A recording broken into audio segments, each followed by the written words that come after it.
Abdul. Abdul. Mama called out from her corner of the little mud house, her voice trembling with both pain and longing. Please help me with my crutches.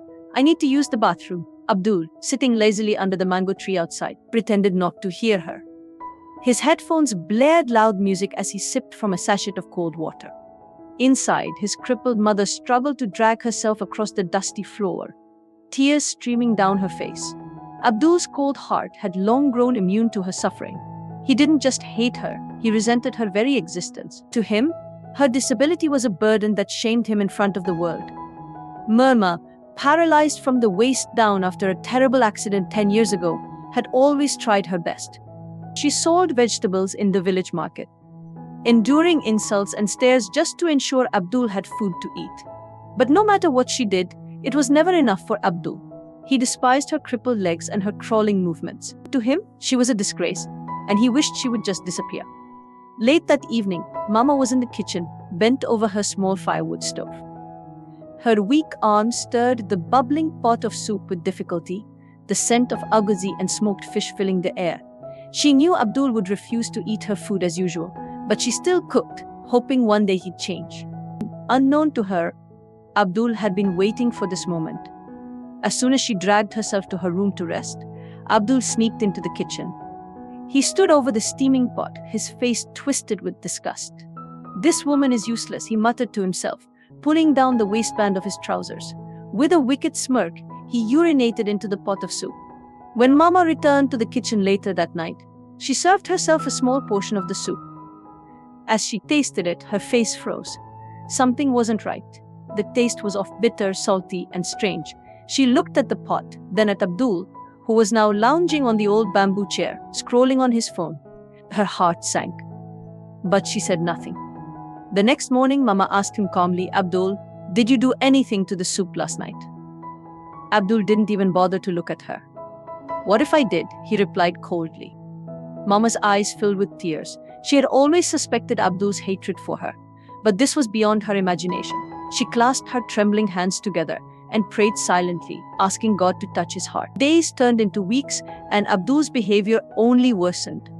Whenever Mima crawled outside to sit under the shade, the villagers would shake their heads in pity. That poor woman, they whispered. Her own son doesn't even respect her. May God help her. One Sunday morning, Mima decided to go to church. She hadn't been in years because it was difficult for her to get there.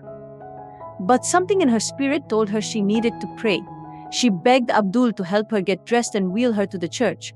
Abdul scoffed. You want me to push you to church so people will laugh at me? Never, he shouted. Mama didn't argue. Slowly, painfully, she crawled out of the house and began dragging herself down the dusty road. Neighbors stood in shock as they watched her inch her way to the church, her face dripping with sweat and her hands caked with dirt. Abdul stood by the door, watching her with a smirk. At church, Mama prayed fervently. She cried out to God, her voice shaking. Father, I have tried. I don't know what else to do. Please touch my son's heart. Don't let him end up destroying his life. Her tears soaked the church floor as the congregation prayed with her. Meanwhile, back at home, Abdul was busy ransacking Mama's old wooden box. He was looking for money, hoping she'd hidden some from her petty vegetable sales. This woman must have something hidden here, he grumbled, throwing her belongings around. Suddenly, his hand touched an old photograph. It was a picture of a younger Mama, standing tall and smiling, holding a baby him. She looked so happy, full of life and hope. Abdul stared at the photo for a moment, something stirring in his heart. But he quickly shoved it away. What's the point of looking at the past? He muttered, tossing the picture aside. When Mama returned from church hours later, she found her things scattered all over the room. She said nothing, only gathered her belongings and sat quietly in her corner. Abdul didn't even look at her. That night, Abdul had a strange dream. He was in a dark forest, surrounded by whispering voices. Why do you hate your mother? The voices asked, echoing in his ears. Do you not know what she has sacrificed for you? In the dream, Abdul saw a vision of his mother from years ago. He saw her running to save him from a speeding car the moment she pushed him out of harm's way, but got hit herself. That was how she lost her legs. Abdul woke up sweating, his heart pounding. He sat up on the bed, staring into the darkness. But as the morning came, his hardened heart returned. He shrugged off the dream, convincing himself it was nothing. The next day, Mama decided to confront Abdul. "My son," she began, her voice steady but filled with pain, "why do you hate me so much? What did I do to deserve this?" Abdul rolled his eyes. "You're a burden," he said bluntly. "Every time people see me, they ask, is that not the son of the crippled woman? I'm tired of the shame." Mama's heart shattered into 1,000 pieces. She wanted to tell him about the accident, about how she sacrificed her legs to save his life. But the words wouldn't come. Instead, she crawled back to her corner, silently weeping. That night, something unexpected happened. A loud knock came at the door. Abdul, annoyed, got up to open it. Standing there was a man dressed in white, his face glowing strangely in the moonlight. The man looked at Abdul and said, "You have despised the one who gave you life. Now, you will face the truth." Before Abdul could respond, the man stepped inside and pointed at Mama, who was trembling in her corner. "Tell him the truth," the man commanded. Mama's lips quivered as she looked at Abdul. "The truth," she whispered. What truth was the man talking about? Abdul's heart began to race. The air in the room grew heavy, and he felt a cold chill run down his spine. Mama's eyes glistened with tears as she gazed at Abdul, the words she had held back for years now clawing their way to the surface. Her frail body trembled as she began to speak. "Abdul," she said softly, her voice trembling, "I have never told you this because I didn't want you to carry the burden of guilt. But since you hate me so much, you deserve to know the truth." Abdul crossed his arms, his face blank. "What truth? What story are you trying to cook up now, Mama?" She swallowed hard, her hands clutching the edge of the mat she sat on. "The reason I can no longer walk, the reason I lost my legs, it was because of you." Abdul's brows furrowed. "What nonsense are you saying?" he asked coldly.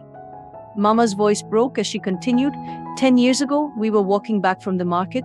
You were just a little boy, holding my hand. You loved playing in the streets, always running ahead of me. That day, a car came speeding toward us. I shouted for you to stop. But you didn't listen. I ran after you, Abdul. I threw myself in front of that car to push you out of the way. I didn't think twice about it. I only wanted to save you. And I did." Abdul's arms dropped to his sides as her words sank in. Mama lifted her worn-out wrapper, revealing the deep scars on her legs, a haunting reminder of the accident. "This is why I can no longer walk. This is why I crawl. I sacrificed my legs for you, Abdul. If I could go back, I'd do it again, no matter how much you hate me now." The room was silent, except for Mama's quiet sobs. The man in white, who had been standing silently in the corner, took a step forward. His piercing eyes bored into Abdul's. "Now you know the truth," the man said, his voice echoing in the small room. "What will you do with it?" Abdul opened his mouth to speak, but before he could utter a word, the man turned and walked out through the door. His figure dissolved into thin air, leaving behind a strange chill in the room. Abdul staggered backward, his heart racing. He turned to his mother, his face contorted with fear and anger. "What? What was that?" he shouted. Mama shook her head, her tears still falling. "I don't know who he was," she said honestly, "but maybe God sent him to open your eyes, Abdul." Abdul's fear quickly turned to rage. He pointed a trembling finger at her. You're behind this, aren't you? You've been doing charms to control me. That man was one of your juju people." Mama's eyes widened in shock. "Charms? Juju? Abdul, I would never." "Stop lying," Abdul shouted, his voice breaking. "I knew it. I knew there was something wrong with you, you crippled witch."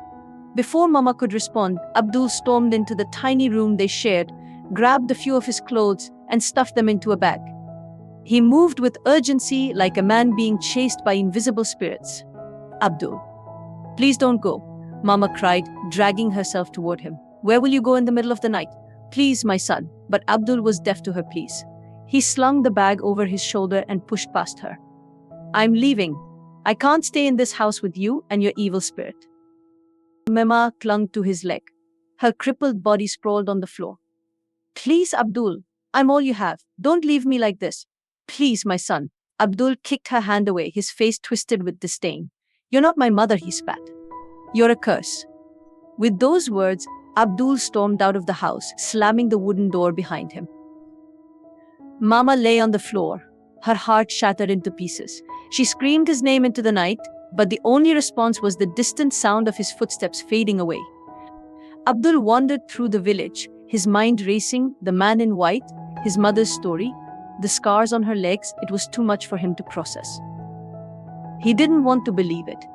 He refused to believe it. As he walked down the deserted road, the cold night air bit into his skin. He tried to shake off the strange feeling that someone or something was watching him. Shadows danced in the corners of his vision, and the silence of the night felt unnaturally heavy. Maybe she really is a witch, he muttered to himself. Maybe she used her charms to make me feel guilty. That's the only explanation. But deep down, in a part of his heart he had buried long ago, he felt a pang of guilt. Could it be true? Had his mother really sacrificed her legs to save him? He shook his head violently, refusing to entertain the thought. By the time the first light of dawn began to creep over the horizon, Abdul found himself on the outskirts of the village. He was tired, hungry, and unsure of where to go next. He sat under a large baobab tree, his head in his hands. The memories of his mother flooded his mind. Her laughter when he was a child, the way she used to sing him to sleep, her constant sacrifices to make sure he had food on the table. For a moment he felt a deep, aching sadness. But then the man's glowing figure flashed in his mind again, and fear took over. No, he whispered to himself, she's lying. She has to be lying. Abdul finally found solace in an uncompleted building at the edge of a busy town. The structure was nothing more than 4 walls and a crumbling roof, but it was a place to hide from the cold and his growing fears. The night was restless. Mosquitoes buzzed relentlessly around him, and the hard concrete floor felt like needles stabbing his back. Yet, Abdul slept, his mind a tangle of guilt, anger, and denial. The next morning, Abdul woke up to the sound of footsteps. He froze, holding his breath as a shadow loomed over him. A tall, middle-aged man with a rugged face and a kind expression peered down at him. "What are you doing here, boy?" the man asked, his voice a mix of curiosity and concern. Abdul sat up quickly, his heart pounding. I don't have anywhere to go," he stammered. The man squatted, studying Abdul closely. "No family, no home." Abdul hesitated, then lowered his gaze. "I'm an orphan," he lied, his voice barely above a whisper. The man sighed deeply, his eyes softening. "What's your name?" "Abdul," he replied. "Well, Abdul, you can't stay here. This place is not safe," the man said firmly. "Come with me. You look like you could use a proper meal and some rest." Abdul hesitated, unsure whether to trust the stranger. But the hunger gnawing at his stomach and the ache in his bones convinced him to follow the man. The man, whose name was Musa, took Abdul to his modest home. It was a small, 2-room apartment in the heart of the bustling town. The smell of freshly cooked beans and fried plantains greeted Abdul as he stepped inside. For the first time in days, he felt a sliver of comfort. Musa handed Abdul a plate of food and watched as the boy devoured it. "You can stay here," Musa said after a while, "but you'll have to work. I run a bus and I need a conductor." "Can you do that?" Abdul nodded eagerly. "I'll do anything, sir. Thank you." The next day, Abdul began his new life as a bus conductor. The job was tough and chaotic. From sunrise to sunset, he shouted out routes, collected fares, and dealt with rude passengers. His voice grew hoarse from constant yelling, and his feet ached from jumping in and out of the moving bus. But Abdul didn't complain. He was grateful to Musa for giving him a roof over his head and a sense of purpose. The days turned into weeks, and the weeks into months. Abdul quickly adapted to the hustle and bustle of his new life. He never thought of his mother. He buried every memory of her deep within him, convincing himself that she was just a part of his past, a past he wanted to forget. Years later, time passed swiftly, and Abdul grew from a skinny, scared boy into a hardened young man. The once timid conductor now ruled the bus parks with a booming voice and a commanding presence. Musa noticed Abdul's dedication and hard work. One day, as they sat together after a long day of work, Musa said, "Abdul, you've been with me for years now. You've proven yourself to be reliable. I think it's time you owned your own bus." Abdul's eyes widened. "Really, Baba?" he asked, excitement lighting up his face. Musa nodded. "Yes, I've been saving up for you. You deserve it." A few weeks later, Abdul bought his first bus with Musa's help. The sense of pride he felt that day was unmatched. He painted the bus in bright colors and gave it a name. Oluwa bless me. Abdul was no longer a mere conductor, he was now a driver, a boss in his own right. With his newfound status, Abdul began to enjoy the perks of being a bus driver. He made good money and spent it lavishly. He rented a bigger apartment, bought expensive clothes, and surrounded himself with friends who praised his success. But as Abdul climbed the social ladder, he became more arrogant. He looked down on others, forgetting the kindness that Musa had shown him when he was just a helpless boy in an uncompleted building. Abdul, remember where you came from, Musa would often warn him. Pride goes before a fall. But Abdul would laugh it off. Barber, I've worked hard for this. Let me enjoy my life, he'd say dismissively. One night, after a long day of driving, Abdul returned to his apartment. As he lay on his comfortable bed, exhaustion overtaking him, he heard a faint sound. Abdul, the voice was soft, echoing through the room. Abdul sat up, his heart racing. Who's there? He called out, his voice shaky. There was no response. The room was silent, except for the faint hum of the ceiling fan. Abdul shook its head, convincing himself it was just his imagination. But the next night, it happened again. Abdul. This time, the voice was louder and more distinct. It sent shivers down his spine. He was knocking at the door in sore hopes that they were kissing him dead on his wedding night. He jumped out of bed and turned on all the lights, searching every corner of the apartment. But he found nothing. The voice began to haunt him every night, growing louder and more insistent. Abdal, remember your mother. Abdal's sleep became restless. His mother crawling on the floor, her tear-streaked face begging for his forgiveness. Abdal, unable to sleep, sought badly a niphoid. One night, as he sat alone in his apartment, the voice returned, but this time it was accompanied by a shadowy figure. The figure was faint, but Abdul could make out the outline of a woman, his mother. Abdul, why have you forgotten me? The figure whispered. Abdul screamed, covering his ears. Leave me alone! You're not real! For months, the haunting memories of his mother refused to leave Abdul. Every night, her voice echoed in his ears, and her face appeared in his dreams. It was as if she was calling him, begging him to come back and make things right. Musa noticed Abdul's change in behavior. The once confident and proud young man had become irritable. He swore niya as dahalan naidant. His stress lowered as the time grew on. One night, after dinner at Musa's house, Musa sat Abdul down. Abdul, something is eating you up. You've been acting strange. Tell me the truth. What is it? Abdul hesitated. He had hidden his past from Musa for years, pretending to be an orphan with no family. But now, the weight of his guilt was too heavy to bear. He decided it was time to confess. Uncle Musa, he began, his voice trembling. I lied to you. I am not an orphan.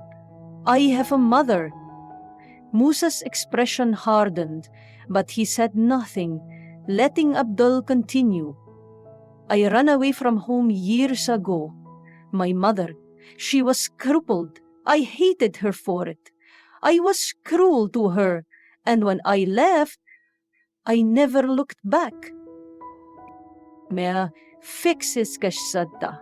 I've not seen her since then, Abdul admitted, tears streaming down his face.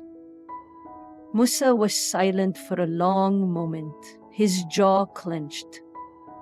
Then he exploded.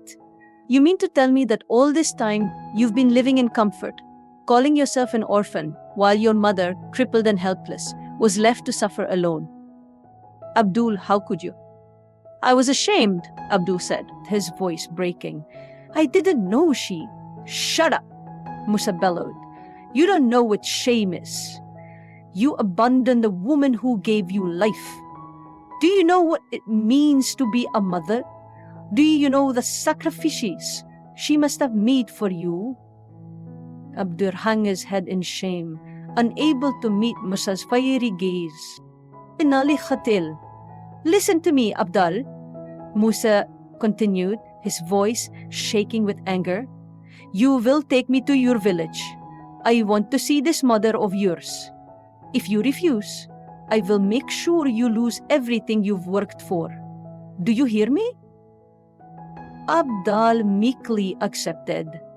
He considered drawing back from his village, but then Abdal nodded meekly. Abdal, lakaan lang, hoishi, urirmi, imanuashi. Abdal yoidle, our fansone, bot chana kalta. The journey was long and silent. Abdal's heart pounded with every mile, dread creeping into his chest. He had no idea what awaited him back home. When they arrived at the village, Abdal barely recognized it. The once familiar paths were overgrown with weeds, and the houses seemed smaller than he remembered. As they walked through the dusty streets, villagers stared at Abdur with a mix of curiosity and disdain. Is that not Abdul? Yes, the one who abandoned his crippled mother, another replied. Abdil's shame deepened with every step. He led Musa to the spot where his mother's house used to stand. But when they got there, all they saw was rubble. What happened here? Musa asked, looking around in confusion. A woman passing by stopped and shook her head. You're looking for Mama Abdal, aren't you? She asked, her voice tinged with pity. Abdal nodded slowly. Yes, where is she? The woman sighed. Her house collapsed during the rainy season. She was inside when it happened. She didn't survive. The words hit Abdul like a thunderbolt. His legs gave way, and he fell to his knees. No, it can't be, he whispered, tears streaming down his face. How? Why? She was buried a few months ago, the woman continued. We villagers tried to help her when she was alive, but she always said her son would come back for her. She waited for you, Abdul. She waited until the day she died. Abdul let out a heart-wrenching cry, his hands clawing at the dirt. Mama, I'm so sorry, he screamed. The end. The villagers gathered around, watching him weep. Some shook their heads in pity, while others whispered among themselves. See what disobedience and wickedness have caused, one man said. God doesn't sleep, another added. Musa stood silently, his arms crossed. He didn't comfort Abdul. He didn't think the boy deserved it. Instead, he let Abdul wallow in the pain of his regret. The villagers led Abdul to his mother's grave, a simple mound of earth with a wooden cross at the head. Abdul knelt before it, his body trembling with sobs. Mama, he whispered, his voice breaking. I'm so sorry. I was a terrible son. I was blind to your love and your sacrifices. Please forgive me. He stayed there for hours, pouring out his heart, begging for forgiveness from a woman who could no longer hear him. Musa watched from a distance, his face unreadable. When Abdul finally stood up, his eyes red and swollen, Musa walked over to him. You can cry all you want, Abdul, Musa said coldly. But crying won't bring her back. The only thing you can do now is honor her memory. Change your ways and let her sacrifice for you not be in vain. Abdul nodded, his heart heavy with remorse. I will, Uncle Musa, I will. Abdul stayed in the village for a few more days, helping the villagers clean up the rubble of his mother's house and giving them money to rebuild it. He also donated to the community, trying to make amends for his years of neglect. When he returned to the city, Abdul was a changed man. And he sold his bus and used the money to start a charity for mothers in need, naming it after his mother. Every day he prayed for her soul, hoping that somewhere, somehow, she could see the man he was trying to become. But the pain of losing her would never leave him. It was a scar he would carry for the rest of his life, a reminder of the price of pride and the cost of neglecting those who love us the most. This is the end. Thank you for watching African Folktales by Zoa.